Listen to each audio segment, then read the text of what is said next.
그 다음에 원과 직선의 위치 관계는 이제 중심에서 직선까지의 거리를 반지름과 비교해서 할 수 있다라고 했었어요. 자, 그 중에서 우리가 교점을 구체적으로 구해야 되는 그런 경우가 아니고는 중심에서 직선까지의 점직선 거리를 이용해서 반지름과 비교하는 걸로 위치 관계를 판단한다고 했고요. 원이 그래서 이렇게 있는 중에 직선이 이렇게 세 가지의 위치 관계, 두 점, 한 점, 앞만남의 형태를 만들면 이렇게 세 개의 관계가 나오는데 그 중에 두 점에서 만날 때랑 안 만날 때는 반지름보다 크다, 작다로 하기 때문에 범위에 관한 한 식이 나와요. 그쵸? 근데 얘 같은 경우, 접하는 선 같은 경우는 이 중심에서 직선까지의 점직선 거리가 반지름이다. 이렇게 딱 쓸 수 있죠. 그죠? 이게 접선의 경우에는. 따라서 등호를 사용한 식을 쓸 수가 있고 등호를 사용한 식을 쓸 수 있다는 건 등식이 생기니까 뭔가 방정식으로 정확한 값을 우리가 구할 수 있다는 거지. 그쵸?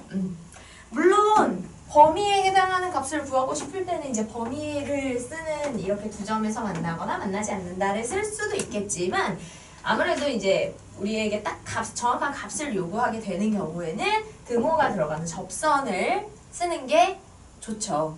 그래서 우리가 다른 직선 말고 이렇게 접선에 하나에서는 접선의 방정식을 구해보는 이제 좀 더 구체적인 내용을 하게 되는 거죠. 할 수 있게 되는 거고. 자, 그래서 이제 10번에 나오는 얘기는, 개념 10번에 이제 나오는 내용은 기울기가 주어진 원의 접선의 방정식입니다. 기울기가 주어졌다는 건 뭐냐면, 원이 이렇게 있고요. 네. 원이 이렇게 있고, 이 원에 접하는 직선이 있는데, 이 직선의 기울기가 m이 된다. 이렇게 알려준 거예요. 자, 이렇게 m이라는 기울기를 가지는 접선은 원에게 항상 몇 개씩 생길까요? 몇 개씩 생겨요? 두 개. 이렇게 하나, 이렇게 하나. 그렇지. 두 개씩 생겨요. 이런 식으로. 왜냐하면 평행한 기울기가 m으로 동일한 평행한 직선이 이렇게 원의 상대적으로 위쪽인 자리와 아래쪽인 자리에 항상 두 개씩 생길 수 있겠죠. 자, 이렇게 되는 직선이 있을 때 기울기만 주고 직선식을 온전히 주진 않은 거야. 그럴 때 이 직선의 온전한 식을 구해보자. 공식을 씁니다. 우리 공식을 써요. 보통 공식을 이제 그냥 한 번에 배워서 그냥 공식을 탁탁 쓰거든요. 그 공식에 나오는 원리는 이제 거기 개념에 선생님이 붙여놓은 증명들에 상세히 있기도 있고요. 딴 거 없어요. 원에서 접선에 관한 한 성질이 나오는 건 다 요거. 원의 접선이 될 때의 성질은 정말 대부분 90한 5%는 요 성질을 쓰시면 돼요. 그래서 우리가 지금 구하고 싶은 이 직선이 기울기는 알잖아요. 그러면 기울기를 활용해서 이 직선을 표현할 수 있는 식은 일단 씁니다. 이렇게. 그랬을 때 이 직선과 이 원은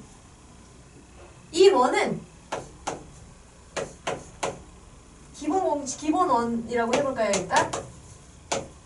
이렇게 되겠죠. R제곱. 그러면 우리가 구하고 싶은 기울기만 현재 알고 있는 이 직선과 그 다음에 원의 중심이 되는 0,0 얘를 가지고 거리식을 쓰시면 돼요.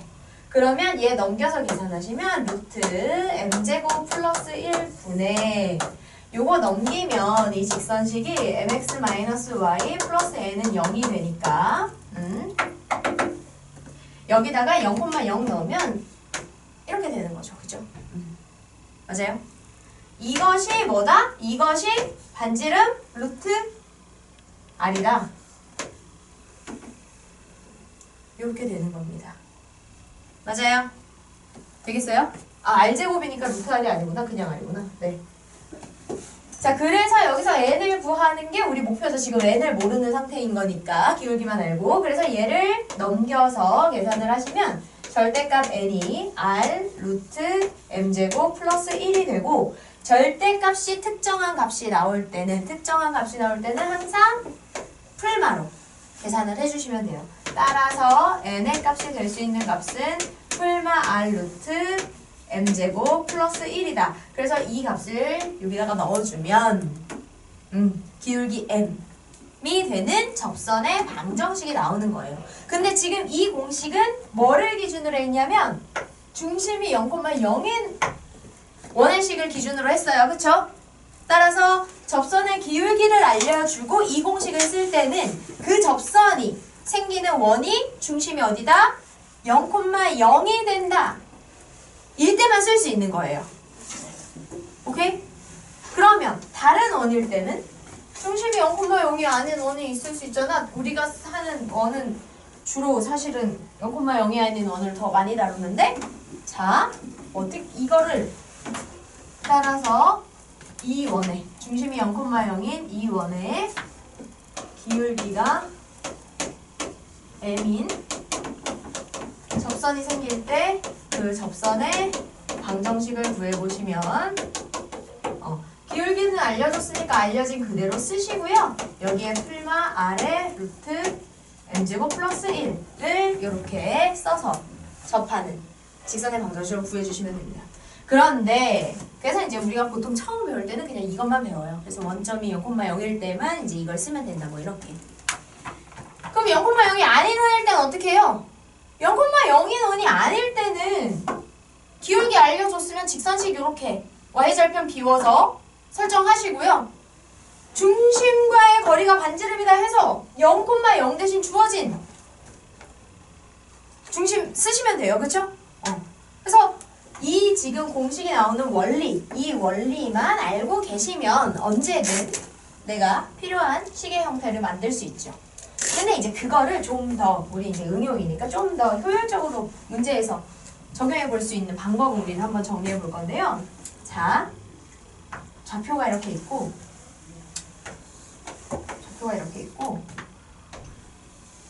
원점에 이렇게 있으면서 반지름이 R인 원이 이렇게 있었어. 여기에 기울기 m인 직선이 이렇게 있었어. 이거 하나만 그려봅시다. 자, 그런데 동일한 반지름을 가지면서 중심이 AB로 옮겨져.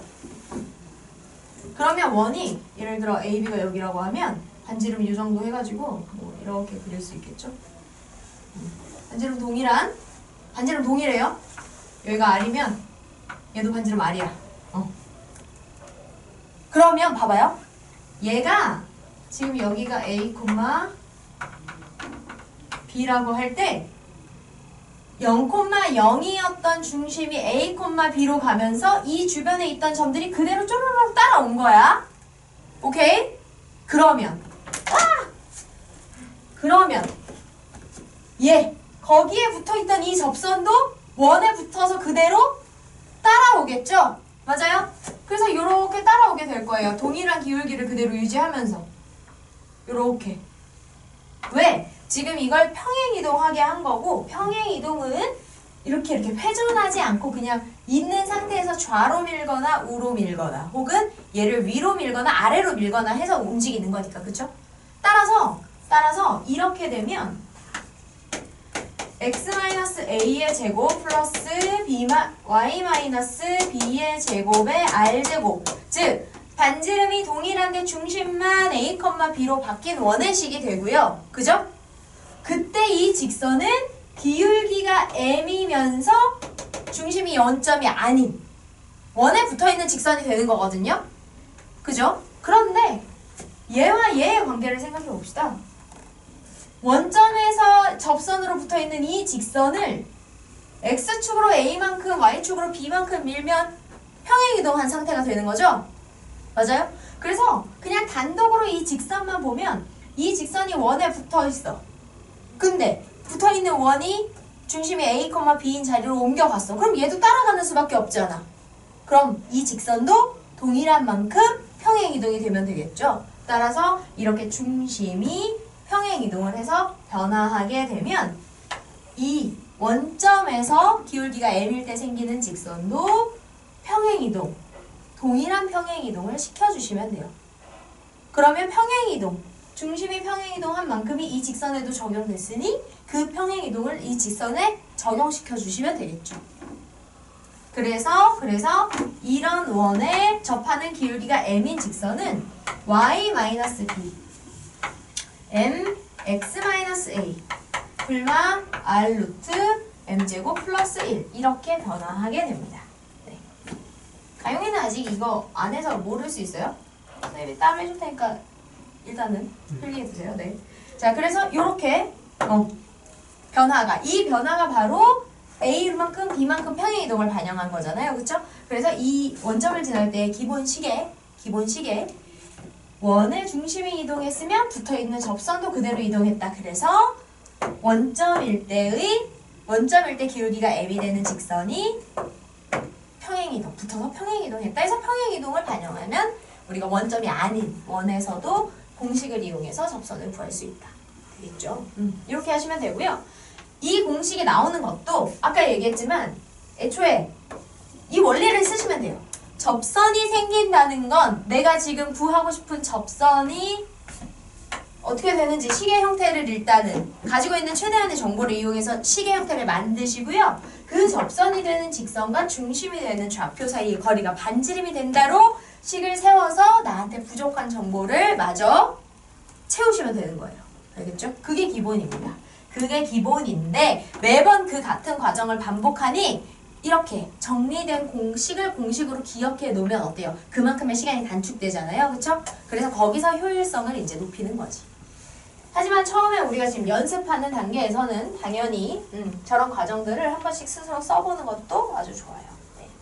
이렇게 생각해 주시면 돼요. 그래서 접선을 구하는 거니까 접선의 기울기를 알려주고 최소한의 정보로 기울기를 알려주고 이제 나머지를 접하는 상태의 성질을 이용해서 구하게 되는 공식이 하나 나오게 되고요. 그 다음 이제 개념 11번으로 가시면 원 위에 한 점에서 원의 접선의 방정식. 자, 원 위에 한 점에서 그 점에서 접하는 방정식이니까 얘는 짧게 얘기하면 접점을 알려주고 접점을 알 때 접선의 방정식.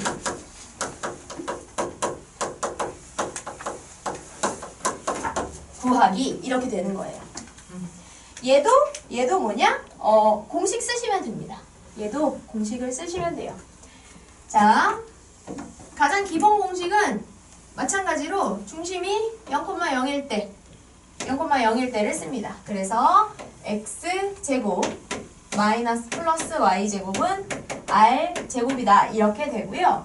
여기 위에 임의의 한 점 a, b를 잡아요. 그리고 이 a, b에서 원에 접하는 접선의 식을 나는 구해보겠다 하는 겁니다. 자, 이것도요. 간단해요. 공식 쓰시면 됩니다. 공식은 뭐냐면 자, 원의 식을 보면 x제곱이라서 x가 들어갈 수 있는 자리가 두 자리가 있는 거죠. x 곱하기 x니까. y제곱이니까 y가 들어갈 수 있는 자리도 두 자리 있는 거예요.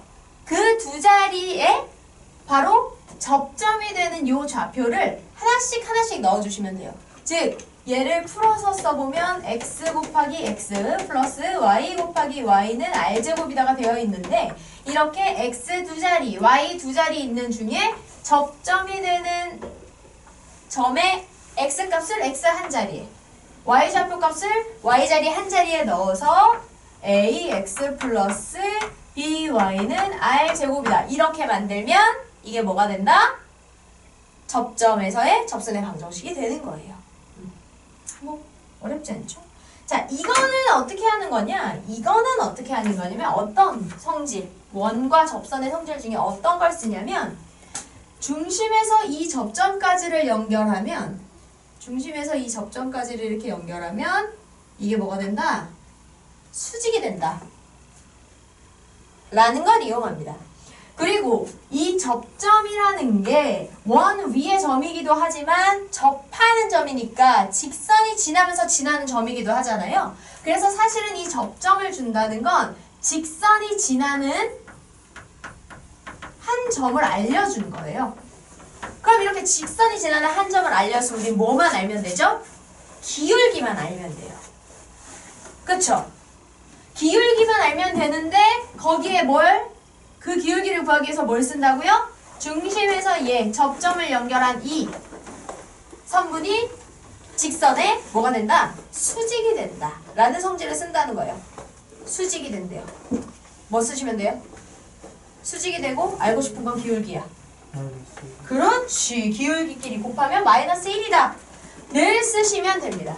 그래서 중심의 좌표를 이렇게 우리가 알 수 있고 접점을 알 수 있으니까 이 두 점의 x 변화량, y 변화량 하시면 a분의 b가 되고요. 여기에다가 접선의 기울기를 곱하면 둘이 수직이니까 마이너스 1이 된다. 따라서 접선의 기울기는 마이너스 b분의 a다. 이렇게 되게 되는 거예요. 그래서 식을 쓰시면 y는 마이너스 b분의 a에 a, b를 지나는 거니까 마이너스 b분의 a, x 마이너스 a 하고 y 마이너스 b 이렇게 되는 거죠. 자, 그런데 얘를 풀어서 정리를 하는 거예요. 풀어서 정리하시면 그리고 분모에 있는 b를 이렇게 양변에 다 곱해볼게요. 우리 보통 분수 형태가 나오면 분모를 남겨두지 않아요. 분수 형태가 싫어서. 번거롭거든. 그래서 b를 양변에 곱해보시면 by 마이너스 b 제곱은 마이너스 ax 플러스 a 제곱이다가 되고요.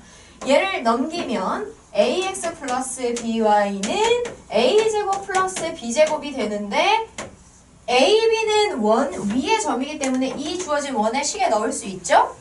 대입해보면 a제곱 플러스 b제곱이 뭐가 된다? r제곱이 된다. 따라서 이 자리가 ax 플러스 by는 r제곱이다가 되면서 어때요? 원래 xy가 있던 두 개씩 있던 자리에 하나 x좌표 하나 y좌표를 넣은 형태로 정리가 된다. 이렇게 되는 거죠. 그래서 이거 역시 마찬가지예요. 우리가 배워온 내용을 가지고 다 증명이 가능하고 직접 구할 수 있어요. 그죠? 이 공식을 안 외워도. 그치만 이 과정을 매번 똑같은 조건에서 반복하는 건 뭐다? 효율성이 떨어지는 거예요. 시간을 잡아먹는 거고. 시간 안에 풀어야지 우리가 효과가 나는 건데. 따라서 그런 시간적인 플러스 이득을 얻기 위해서 정말 이렇게 되는구나. 이게 사실이구나 를 확인했으면 얘는 뭐예요? 결론만 조건에 맞게 딱딱 쓰면 되는 공식인 거죠. 그죠? 그래서 이렇게 아까 앞에서 했던 기울기를 알 때의 접선의 식도 그 다음에 이렇게 접점을 알 때 접선의 식도 다 물론 과정에 대한 이해가 있어야지. 그래야 우리가 응용을 할 때도 훨씬 폭이 깊어지니까요. 하지만 그게 이해가 됐다면 결론적으로 우리가 실전에서는 조건에 따라 이런 조건이면 이렇게 공식 이런 조건이면 이렇게 공식 해서 바로바로 시간적 확보를 하게 도와주는 친구들이 됩니다. 왜 이렇게 토끼 눈을 하고 보죠? 오늘? 신기해요? 참나. 네, 이렇게 됩니다. 자, 그러면 근데 지금 얘도요. 중심이 0,0의 원에 대해서 한 거예요. 그치? 중심이 0,0의 원에 대해서 한 거란 말이야? 나는 중심이 0,0이 아닌 원에 대해서도 하고 싶은데 자, 동일하게 하시면 돼요. 동일하게. 자, 어떻게 동일하게 하시냐면 원점이 중심이 아닌 원이 주어지면 요번에는 여기 a, b로 써가지고 딴 거 써야겠는데 제곱 플러스 y-n의 제곱은 r제곱이다. 이런 식으로 중심이 m,n으로 주어져 있어.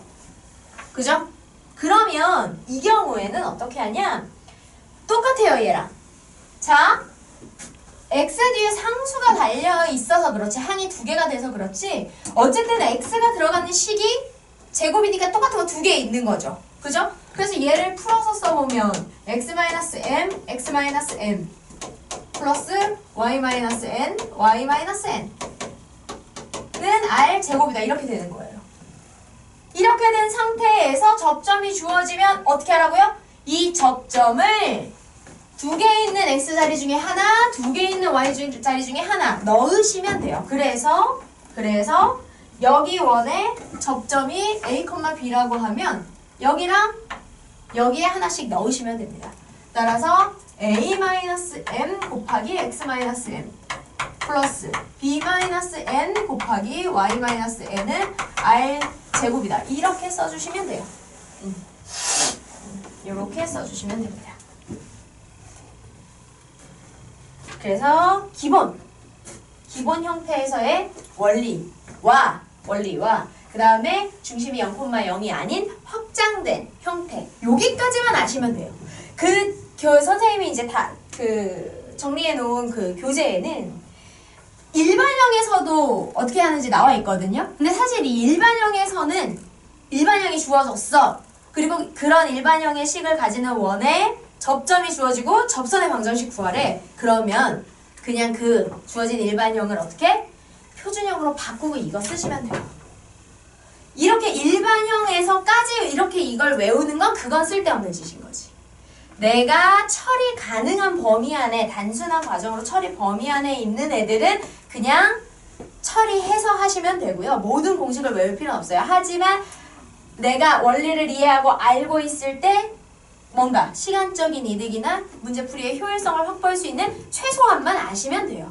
일반형이 주어졌을 때 표준형을 바꾸는 건 우리가 원에 이제 관련한 것들 좀 연습하다 보면 어려운 일이 아니기 때문에 일반형이 주어지면 표준형으로 바꾸고 그 표준형에서 적용되는 규칙들을 적용해주면 된다. 생각하시면 됩니다. 네. 요게 이제 접선 두 가지. 가장 이제 대표적인 접선식이에요.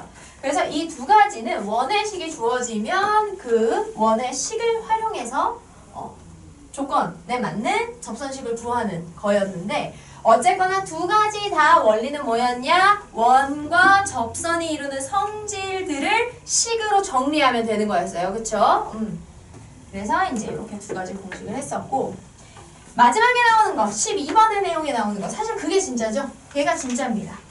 그거는 정말 일반화된 정말 뭐랄까 일반화된 형태라고 볼 수 있어요. 자, 그런데 그 일반화된 형태도 결국은 우리가 원이 접한다. 원과 직선에 접한다라고 할 때의 특징을 그대로 써서 내용을 정리하게 됩니다.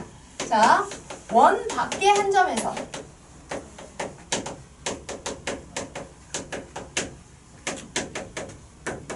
그린 접선이에요.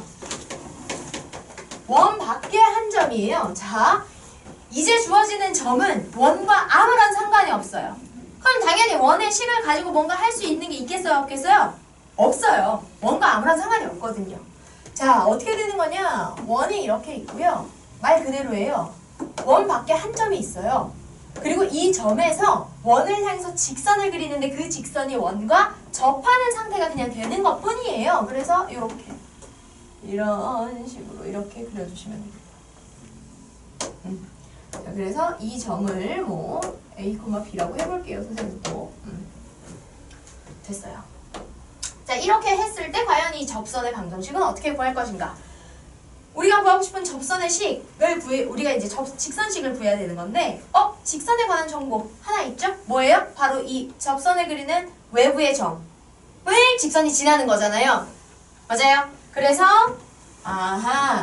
얘가 직선을 지나는 점이구나.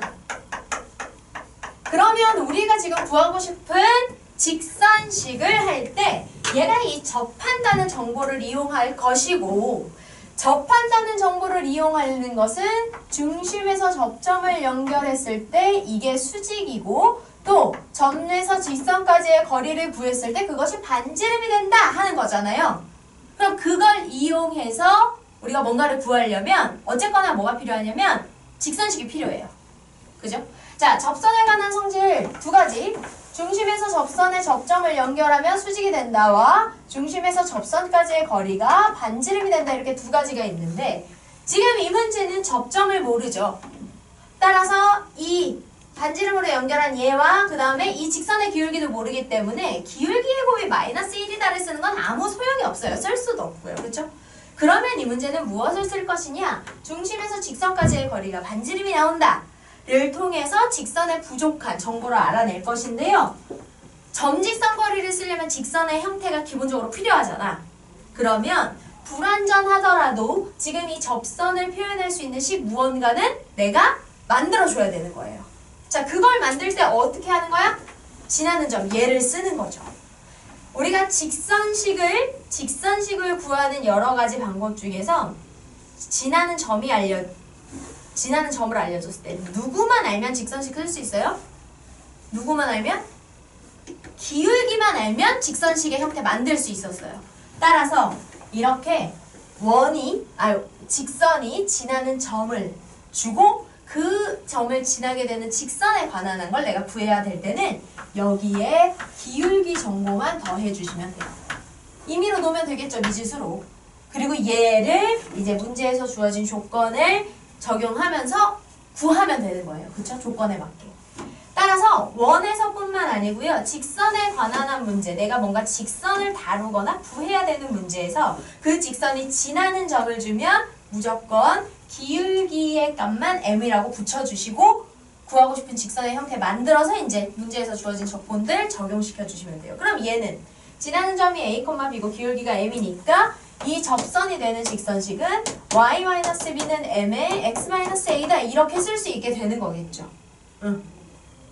그러면 그리고 이 원은 x-m의 전체 제곱 플러스 y-n의 전체 제곱은 r제곱이다 라고 하게 되면 이 중심의 좌표는 m,n이다 이렇게 할 수 있을 거예요. 그러면 뭐 하시면 돼요? 이 m,n에서 내가 여기도 m이 들어가는구나. 안 되겠네. 여기를 P로 쓰자. 자, 그러면 어떻게 하면 돼요? 지금 내가 구하고 싶은 건 이 P거든. A, B는 다 아는 거예요. 내가 여기는 지금 비록 문자로 쓰였지만 지금 여기서는 P를 제외하고 X, Y를 제외하고는 다 아는 값이에요. 그러면 이 P를 구하고 싶어. 어떻게 하시면 돼요? 중심에서 내가 미지수 P를 이용해서 세워놓은 이 직선까지의 거리가 뭐가 된다? 반지름이 된다 하시면 됩니다. 그래서 얘를 풀어서 정리하시면 px 마이너스 y 마이너스 pa 플러스 b는 0 이렇게 되고요. 얘랑 중심인 m,n 사이의 거리가 r이 된다. 그래서 점식선식 쓰시면 돼요. 점식선식을 쓰시면 이제 p를 구할 수 있는 형태가 나오는 거죠. 그래서 그걸 풀면 그래서 얘를 점직선 거리식 식을 쓰시고 그 거리식의 값이 r이 나온다라고 해서 식을 세우시면 돼요. 실제로 문제를 풀 때는 물론 xy는 변수니까 그렇고 xy를 제외한 미지수 중에 p 말고는 다 숫자가 주어질 거기 때문에 충분히 숫자 계산을 하실 수 있습니다. 어쨌거나 원리는 뭐다? 직선이 지나는 점을 알 땐 기울기를 붙여서 기울기와 지나는 한 점을 알 때를 이용한 직선식을 세워주시고 접한다는 성질을 이용하는데 그 메인은 뭐다? 중심에서 직선까지의 거리가 반지름이다 를 쓴다는 거. 그렇게 해서 우리가 모르고 있는 기울기의 정보만 알아내면 요거 대입해서 정리해서 접선의 식을 구할 수 있다. 이렇게 된다는 겁니다. 그래서 원리를 아시는 게 중요해요. 그 다음에 이제 마지막이에요. 원의 개념의 마지막인데요. 13번은 역시나 접선에 관련된 거긴 한데 자, 원이 이렇게 있고요. 지금 이 11번처럼 원 밖에 한 점에서 원을 향해서 이렇게 접선을 그려. 그리고 그 만나는 점을 우리가 T라고 해봅시다. 그리고 중심은 O가 있어요. 자, 우리가 여기서 이렇게 외부의 한 점에서 원을 향해서 접선을 그려. 그랬을 때 그 접선 중에 이렇게 딱 접하는 점까지만 오는 이 길이. 이 길이를 우리가 뭐라고 부르냐면 접선의 길이라고 불러요. 자, 이 접선의 길이를 구하는 유형이 이제 마지막인데요. 접선의 길이는 어떻게 구하냐면 역시 접선의 성질을 활용합니다. 중심에서 접점이 되는 여기까지 이렇게 연결하시면 90도가 될 거예요. 그쵸? 그리고 중심과 이 접선을 그리는 외부의 점 OA를 연결하시면 직각삼각형이 되죠. 그런데 이제 문제 조건에서 중심 알려줬고 외부의 점 A 좌표 알려줬다 그러면 OA의 길이는 두 점 사이의 거리식으로 구하실 수 있어요. 맞죠? 그러면 OA 알고 반지름 알면 접선의 길이도 구할 수 있다. 피타고라스 써서. 이해됩니까? 이해돼요? 그래서 원에서 피타고라스를 쓰는 건 다 당연히 피타고라스는 길이에 관한 계산을 하는 거니까 길이에 관한 걸 텐데 수직이 되는 뭔가 길이가 있어야 구할 수 있는 거고요. 원에서 수직의 그 성질을 만드는 건 중심에서 현까지의 수직 연결했을 때랑 그 다음에 중심과 접점을 연결했을 때 그게 수직이 된다 하는 거. 이렇게 두 가지 있거든요. 그래서 이 두 가지에 대해서는 길이에 관한 정보를 우리가 얻어야 될 때는 뭐를 쓴다? 피타고라스를 써서 이제 계산을 한다 하시면 됩니다. 마지막이 아니었네요. 진짜 마지막 14번. 14번은 원 밖의 대상에 대한 거리인데요.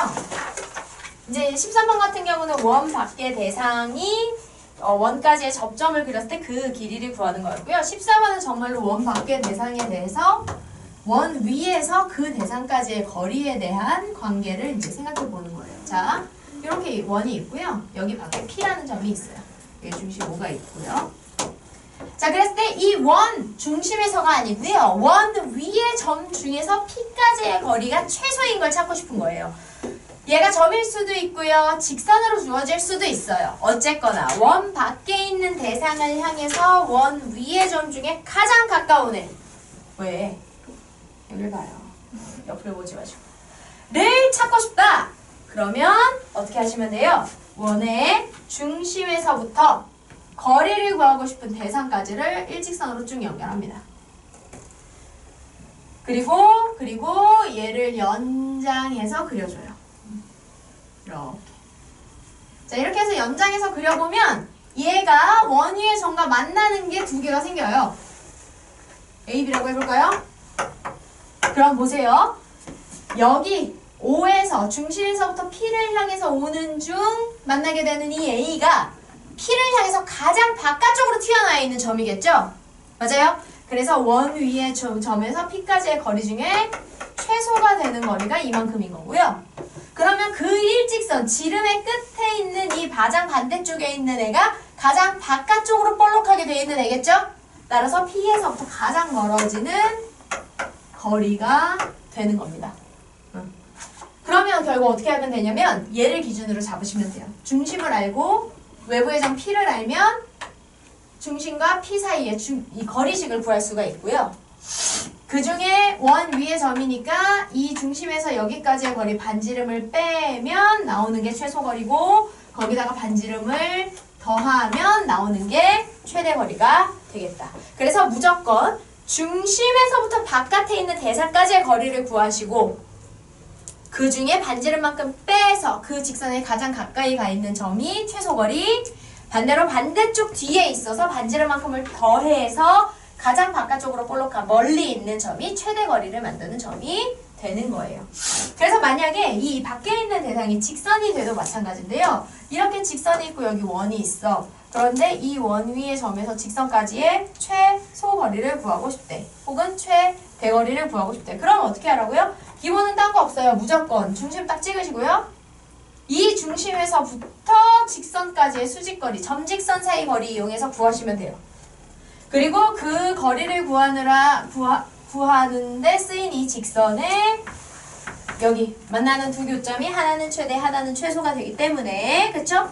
어떻게 한다? 중심에서부터 직선까지의 거리를 구한 다음에 반지름만큼을 빼거나 반지름만큼을 더해서 계산한다. 돼요?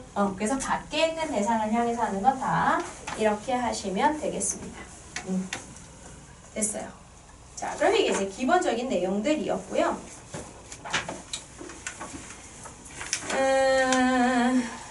그 다음에 이제 넘어가시면 메텍 포인트가 나와요. 메텍 포인트 1은 저번에 우리가 이제 원과 직선 사이의 관계를 하면서 했고요.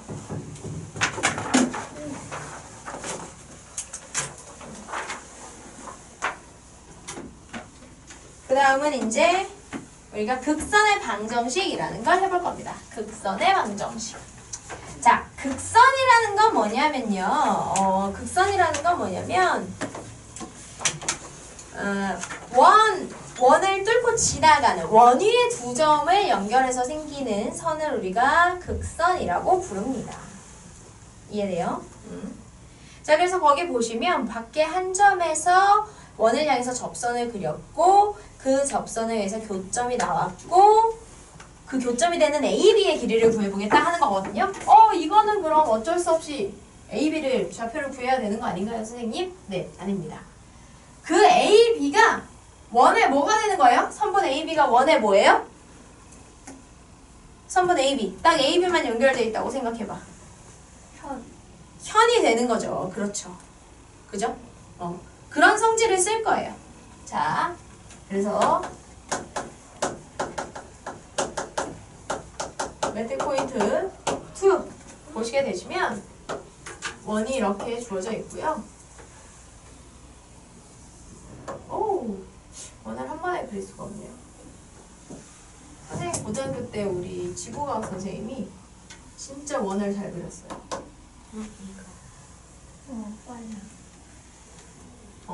지구과학 선생님들은 계속 해, 달 이런 거 그리잖아요. 그래서 엄청 잘 그려요. 자, 이렇게 있고요. 밖에 한 점에서 이렇게 또 접선을 그려요. 이렇게. 그래서 이렇게 기울기가 같아도 접선 두 개 그릴 수 있지만 원 밖에 한 점에서 접선을 그려도 항상 양쪽으로 두 개를 그릴 수 있어요. 이때 만나게 되는 두 점을 A와 B라고 하시면 되고요. 지금 얘네를 연결한 이 직선식을 구하고 싶은 겁니다. 쌤 이거 안 배우지 않았어요? 그래서 지금 하는 거예요. 지금 하는 거예요. 맞아요. 지금 그래서 설명하는 거예요. 안 배웠으니까. 자, 그래서 얘는 어떻게 하시면 되냐면요.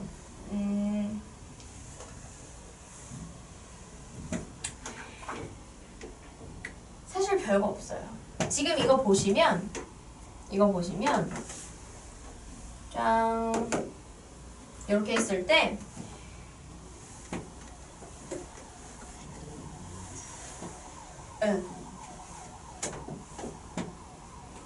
극선의 방정식은 거기 일단 나온 거 보세요. 극선의 방정식은 x1x 플러스 y1y는 r제곱이다 이렇게 돼요. 이거 꼭 우리 아까 앞에서 했던 뭐 같아요? 접선식 같죠? 그쵸? x자리 두 개인 것 중에서 뭔가 점에 x값 하나 넣고 이렇게 그런데 문제는 거기 집어넣는 애가 원 위의 점이 아니에요. 뭐냐면 바로 이 접점 두 개를 만드는 이 두 접선이 공통으로 지나는 교점이 되는 거죠. 그래서 여기 원의 식이 x제곱 플러스 y제곱 r제곱이다 이렇게 있을 때 이렇게 밖에서 접선 두 개를 그릴 수 있는 점이 있고 그래서 그려진 접선의 식을 구하고 싶다 그러면 접선식처럼 하시면 되는데 x자리 두 개, y자리 두 개일 때 하나씩 넣으시면 되는데 그때 넣는 점을 뭐를 하면 된다? 접선을 그리는 바로 외부의 점 P의 좌표를 넣으시면 되는 겁니다. 이해됩니까? 자, 이건 어떻게 하냐? 그 밑에 사실 소상히 쓰여 있기는 한데요. 이 접점이 되는 A좌표와 B좌표를 임의로 이렇게 놔보는 거예요.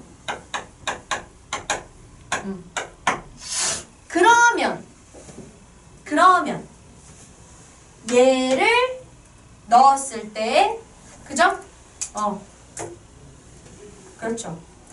그래서 얘를 넣었을 때 접선식 이거고요. 그 다음에 얘를 접점으로 했을 때 접선식 이거니까 식이 어떻게 되냐? x2 x 플러스 y2 y는 r제곱이다 이렇게 되고요. 그쵸? 그 다음에 얘를 넣었다 그러면 x3x 플러스 y3y는 r제곱이다 이렇게 하시면 됩니다. 그래서 지금 보시면 동일한 식의 형태에 뭐만? 얘랑 얘만 바꿔놓은 것 같고 얘랑 얘만 바꿔놓은 것 같잖아요. 맞죠? 그리고 이 둘이 각각 각각 접점이 되는 A, B인데 저 A와 B의 좌표를 넣으면 참이 되는 식. 그게 바로 누구인 거예요? 이 직선식인 거죠. A를 넣었을 때도 참이 되고 B를 넣었을 때도 참이 되는 직선식. 맞습니까? 따라서 저 A와 B를 모두 지나는 직선식은 어떻게 해주시면 되냐면 지금 이렇게 구체적으로 좌표가 나오는 여기는 그지? 그냥 안 채워주셔도 되고요. 결국은 저 자리에 이제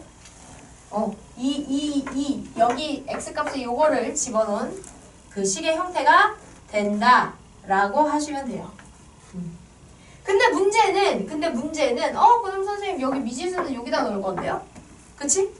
그래서 얘를 조금 더 일반화를 시켜줘야 되는데 어떻게 일반화 시킬 수 있냐면 B를 지나는 접선도 A를 지나는 접선도 다 뭘 지나요? 얘를 지나요. 그쵸? 따라서 지금 우리가 A와 B의 좌표를 가지고 만든 접선의 식은 바로 P의 좌표를 넣으면 참이 돼야 됩니다. 그래서 x1, x2, y1, y2는 r제곱이다 이렇게 되고 그 다음에 x1, x3, y1, y3는 r제곱이다 이렇게 되는 거예요. 그럼 보세요. 여기에서 지금 내가 구하고 싶은 A와 B를 연결한 얘를 구하는 건데 이 내가 구하고 싶은 직선 위의 두 점이 여기 있죠? 그러면 이 자리가 변수가 돼서 x의 좌표, y의 좌표가 대입되면 나머지 부분은 완전히 동일하죠? 맞습니까? 맞아요? 따라서 동일한 식의 형태에 x2, y2 넣었더니 참이고 x3, y3 넣었더니 참이다. 그렇다면 얘네 이 둘을 다 넣어서 참이 되게 하는 이 1차식이 바로 A와 B를 연결한 직선식이겠다. 해서 변하는 이 자리만 바꿔주시면 x1 곱하기 x 플러스 y1 곱하기 y는 r 제곱이다. 이렇게 쓰시면 되는 겁니다. 그래서 이해되나요? 이해돼요? 네. 그래서 교점을 연결한 이런 거는 우리가 잘 안 하거든요. 그래서 만약에 시험에 대뜸 나와도 한눈에 구할 수가 없어요. 한번 어떻게 이걸 구해야 되지? 사실 이런 아이디어는 잘 해본 적이 없잖아요. 두 점에 의해서 내가 지났으면 좋겠는 두 점에 의해서 공통이 되는 식의 형태를 찾아서 그럼 얘네 둘 다 지나는 이거겠네. 이런 식으로 마무리하는 그런 아이디어는 해본 적이 없기 때문에 우리 친구들이 이런 문제를 통해서 잘 정리해 주셔야 돼요. 그래서 식의 형태는 접선식의 형태로 쓰는데 그때 대신 이 접선식을 할 때는 지나는 접점의 좌표를 넣었어요. 근데 얘는 접선을 만드는 외부의 점을 이렇게 넣어서 두 점을 지나는 극선의 방정식을 구하면 되겠다. 이렇게 하시면 됩니다. 네. 그 다음에 매택 포인트 3번에 나오는 내용이 두 원의 위치 관계예요. 원에서 두 직선과 원의 위치 관계에 못지않게 중요한 내용이 두 원의 위치 관계죠. 자, 여기도 근데 별거 없고요. 두 원의 위치 관계는 원의 중심과 반지름을 비교해 가면서 하시면 됩니다. 무엇이요? 하품하는 것이요? 자, 봅시다. 원은 거기 있는 대로 총 6가지 상태에서 위치관계가 생성된다. 자, 만나지 않는다. 만나지 않는다는 사실 두 가지가 있는데요. 한 원이 다른 원의 바깥쪽에 있으면서 만나지 않는다. 이렇게. 그러면 보세요. 여기서 중심에서 반지름까지는 요만큼, 중심에서 반지름까지는 요만큼인데 별일 없었으면 이렇게 연결할 수 있잖아요. 그죠? 그러면 중심에서부터 중심을 연결한 길이를 D라고 하면 이 경우는 두 원의 반지름의 합보다 커요, 작아요? 커요. 그렇죠. 그래서 두 점에서 만난다. 두 원이 서로 밖에 있다. 만나긴 만나는데, 그쵸? 서로의 밖에 있는 거예요. 떨어져 있는데 둘 다에게 서로 바깥쪽인 곳에 있는 거죠. 자, 이렇게 되는 경우는 두 점 사이의 거리수 D가 반지름의 합보다 커졌다. 이렇게. 반지름만큼 와가지고는 안 돼. 중간을 더 채워줘야 된다는 얘기니까 둘이 서로 밖에 있다가 되고요. 두 원이 접하는 경우가 있습니다. 두 원이 접하는 경우는 자 이제 여기서부터 원의 관계는 이렇게 얘네들이 점차 가까워진다고 생각하시면 돼요. 접한다는 건 그때 이렇게 겉부분이 살짝 닿는 거죠. 그래서 접함이 되면 이 작은 원 하나가 여기를 향해서 이렇게 왔다라고 생각하시면 돼요. 이런 식으로. 이런 소리가 이렇게. 그러면 이번에는 여기 원 위의 점이 공통이기 때문에 중심에서 여기까지 여기에서 여기까지 오면 어때요? 그 중심과 중심의 연결이 반지름의 합이 되겠죠. 맞아요. 그래서 두 원이 접한다라고 하면 D는 반지름의 합. 이렇게 됩니다. 되겠어요? 네. 자, 그 다음에 한 원을 계속 가까이 가져간다 그랬어요. 그 다음은 이제 여기에서 어떻게 하면 돼요? 안으로 들어가겠죠. 이런 식으로. 됩니까? 자, 그럼 이렇게 되게 되면 이제 어떤 사태가 드러나면 중심은 여기 있고 중심이 여기 있어요. 그럼 이거 더하기 이거 해봤자 어때요? 남아. 그치? 둘 사이가 더 가까워졌잖아요, 이제. 원래는 합이랑 같았는데 접할 때는 이제 그거보다 더 안쪽으로 밀어졌으니까 합한 것보다 실제로 더 작겠죠. 맞습니까? 그래서 두 원에서 만날 때는 네, 이 거리가 이렇게 됩니다. 근데 그렇죠. 일단 이렇게 하세요. 자, 그 다음에 얘가 이제 그래서 계속 두 점에서 만나면서 들어가다가 어떻게 되는 거예요? 이렇게 안쪽에 들어가서 작은 애가 큰 원의 안쪽에 들어가서 접하게 되는 거예요. 오케이? 그러면 저 때는 어떻게 될까요? 그림을 좀 복잡하니까 다시 그려볼까요? 자, 한 원이 이렇게 있고 다른 원이 하나 이렇게 있어. 자, 그때 여기 중심은 여기 있고 얘 중심은 여기쯤에 있어. 어떤 관계? 우리가 원의 위치 관계도 중심과 중심 사이의 거리를 본다고 그랬잖아요. 중심과 중심 사이의 관계는 여기예요. 여기. 그 중에 요만큼은 작은 원의 반지름이고요. 그 다음에 여기서부터 여기까지는 전체의 반지름이죠. 맞아요? 따라서 여기에서 요만큼을 뺀 게 이제 요게 되는 거예요. 중심과 중심 사이 거리가. 아니다. 여기서 요만큼을 빼야 이 길이가 되는 거니까, 그쵸? 중심에서 중심 사이 거리가 반지름의 차이가 되겠다. 그래서 두 원이 이 경우도 한 점에서 만나고 있으니까 접한다고 하는데 이 접함은 바깥에서 접하는 외접이 되는 거고요. 그죠? 그 다음에 얘는 안쪽에서 만나니까 내접이다 라고 얘기할 수 있는 거예요. 따라서 이때 D는 이렇게 되겠죠. 반지름의 합보다 이제 중심거리가 더 가까워집니다. 네. 그래서 보시면 두 원이 접하고 즉 그 사이에서만 교점이 생기는 거예요. 그리고 두 점에서 만나려면 그러면 접할 때보다는 거리가 가까워야 되는데 이런 경우에는 어때야 돼요? 더 커야 되는 거지. 여기 잠깐만 이거 빼기죠.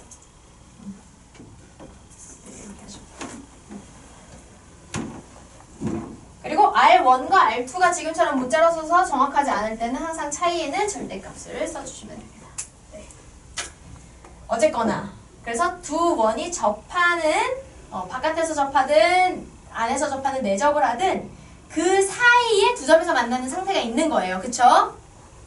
그렇기 때문에 얘네 둘을 기준으로 하시면 되는데 바깥에서 만나는 것보다는 중심이 가까워지니까 중심과 중심 사이의 거리가 이렇게 작다 하시면 되고요. 그 다음에 접할 때는 두 반지름의 차이보다 얘가 커야 되는 거잖아요. 그치? 따라서 그 사이에 얘가 있을 때만 두 원에서 만나기 때문에 여기에 이제 R1, R2 이렇게 생기겠죠.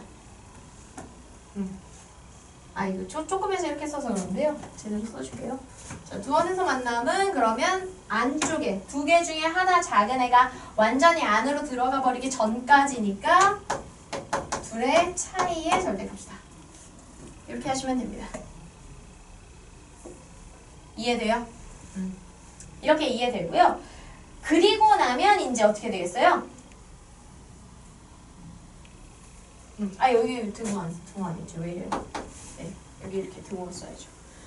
자, 그러고 나면 이제 어떻게 되겠어요? 여기에서 얘를 안쪽으로 더더더 밀어요. 그러면 중심 사이의 거리가 여기서부터 여기까지 하는데 얘를 이렇게 밀면 중심이 더 가까워지겠죠? 맞아요? 그래서 작은 원이 큰 원 안으로 흡수. 작은 원이 큰 안으로 흡수되는 이런 경우에는 어떻게 되는 거예요? 중심 사이의 거리가 이 둘의 반지름의 차이는 항상 일정한데 하나가 여기를 향해 다가가니까 차이보다 작다. 이렇게 하시면 되겠죠. 이해되십니까? 네. 이런 식으로 하시면 되고요. 이렇게 작은 원이 큰 원에 들어가는 경우 중에서 특별한 경우는 뭐예요? 동심원. 중심이 같은 애들. 중심이 같으면 기본적으로 중심과 중심 사이의 거리인 D가 0이 되는 거겠죠? 그죠? 그런 내용을 확인해 주시면 됩니다. 네. 그래서 이렇게 원과의 관계. 그래서 원과의 관계에도 우리가 이런 내용을 가지고 하면 된다 하고요. 그 다음에 공통 접선에 관한 내용이 나올 텐데요. 공통 접선은 그러니까 원 두 개가 나와야 의미가 있어요. 그래서 이제 원과 원 사이의 위치원을 정리를 할 거고요. 자, 이렇게 있을 때 공통 접선이라는 건 뭐냐면 여기에도 접하고 여기에도 접하는 애를 얘기해요. 그 중에 이 두 원의 다 바깥쪽에서 생기는 이렇게 접하는 이런 애들. 이런 애들을 공통 외접선이라고 해요. 공통 외접선. 오케이? 그런데 얘네들을 둘 다 접하긴 하는데 어떤 식으로 접하냐면 이런 식으로. 이렇게.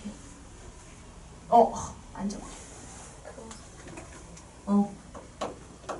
어떻게 해야 접하는 거야? 네, 접하겠다. 오케이, 이렇게. 두 원의 사이를 지나가면서 접하는 애들을 공통 내접선이라고 불러요.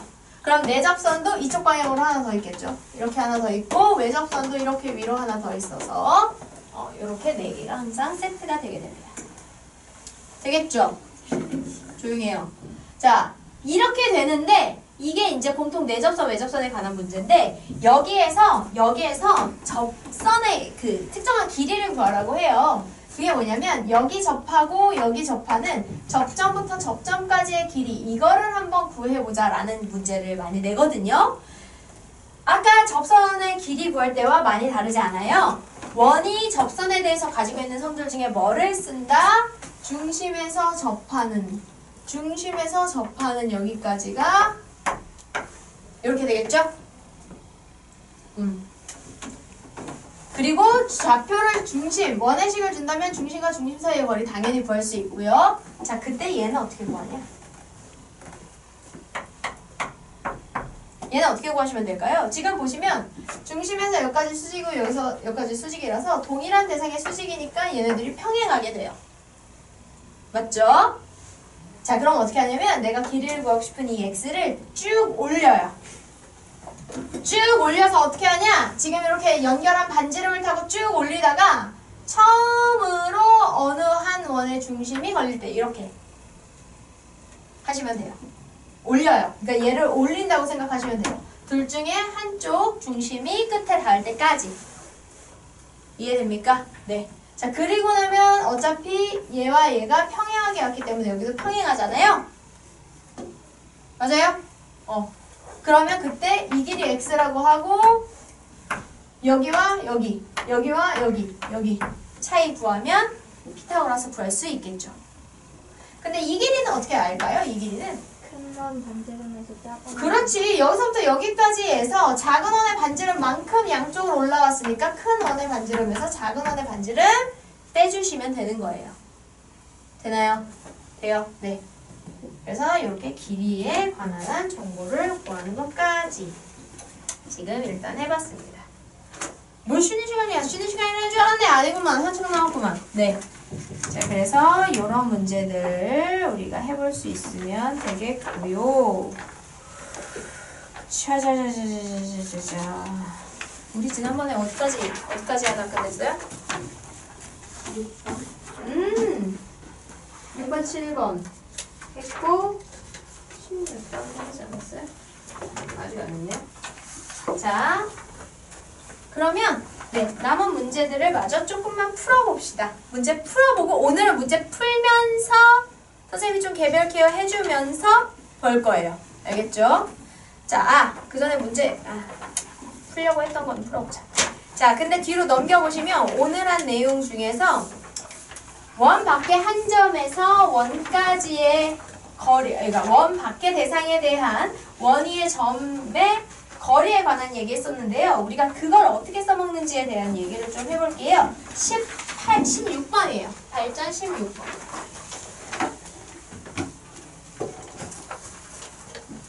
자, 발전 16번에 보시면요. 지금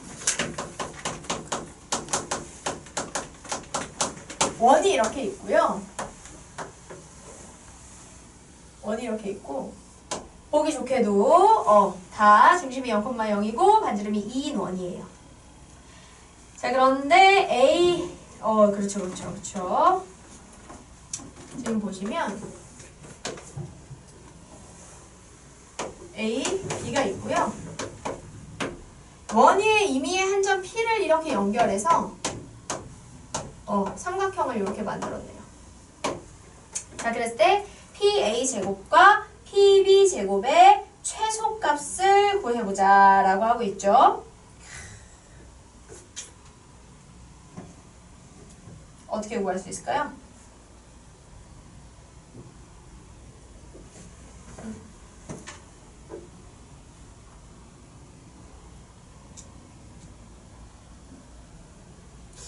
일단은 그 원의 식이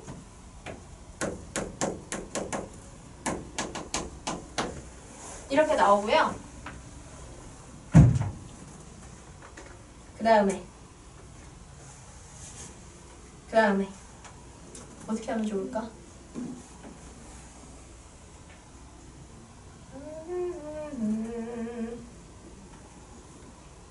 피타고라스. 이거는 피타고라스 쓸 순 없고 얘는 일단은 딴 거 없네요. PA 제곱과 PB 제곱의 최소값을 구해야 되는 거니까 일단은 PA의 제곱과 PB의 제곱을 식으로 표현을 해봅니다. 근데 네. 삼각형이 이렇게 작아졌어. 네, 그럴 수 있죠. 선생님이 이렇게 가까이 그려서 그래요. 네. 자, 그래서 이거는 PA와 PB의 그 거리식을 구해야 되는 거니까 얘를 임의의 XY라고 그냥 놓고 구합니다. 그러면 A가 마이너스 5, 마이너스 3, B가 마이너스 1, 마이너스 5가 되면서 얘는 X 플러스 5의 전체 제곱, Y 플러스 3의 전체 제곱, 플러스 X 플러스 1의 전체 제곱, 플러스 Y 마이너스 플러스 5의 전체 제곱 이렇게 됩니다. 그럼 이거 풀어주면 돼요. 이거 풀어서 X는 X끼리 Y는 Y끼리 정리하시면 되는 거죠.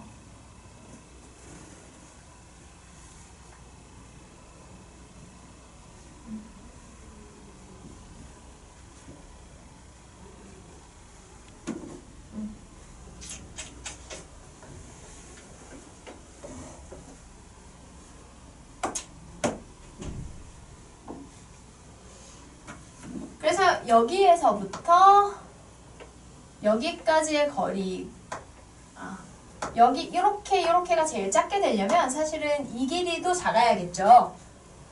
맞아요? 그런데 이 길이가 제일 작은 건 어디냐? 어딜까? 어디겠어요?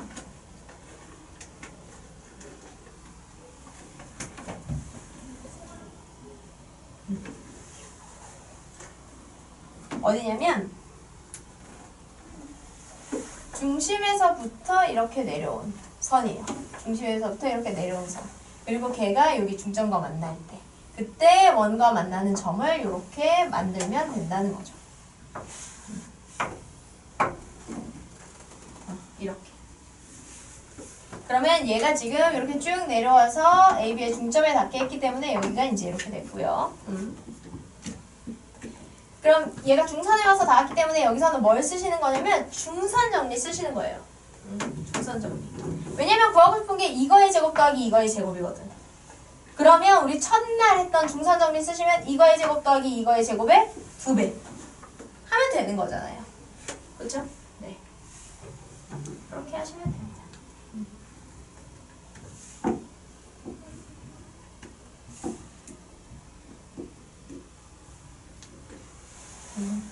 네. 그래서 이렇게 중심에 닿도록 내려오는 선이 최소가 되는 지금 이렇게 삼각형의 모양을 만들었을 때 요 길이적인 부분들이 가장 최소가 되는 상태다라고 얘기할 수가 있게 되는 거죠. 17번은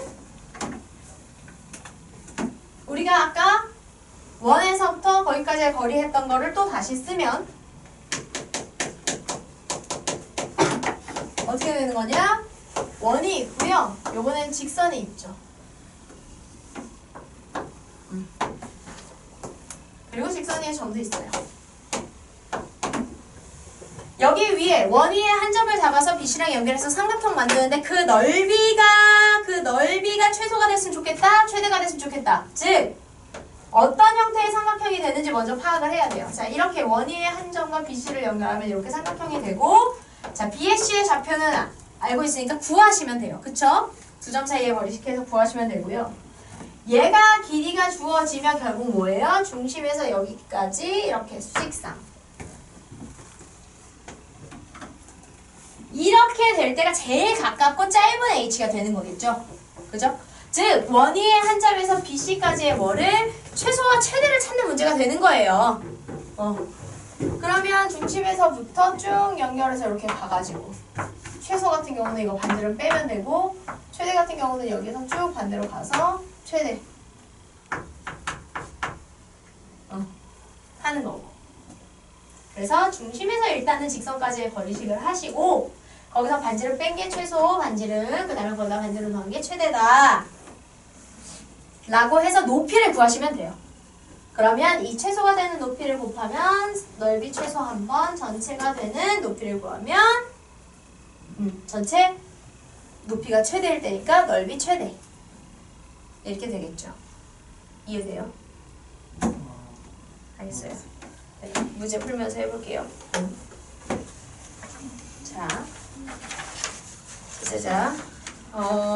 네, 18번은 한번 고민해봅시다. 이거는 좀 해볼만도 하거든요. 18번은 고민 한번 해보고 할게요. 16, 17은 어떻게 쓰는지에 대한 좀 그 요령을 알려주느라고 좋았던 거고요. 자, 그럼 우리 문제 한번 풀면서 이제 해볼게요. 문제 한번 풀어볼게요. 저번 시간에 풀었던 번호에 이어서 네, 남은 문제들을 푸시면 됩니다. 풀어보세요. 그리고 우리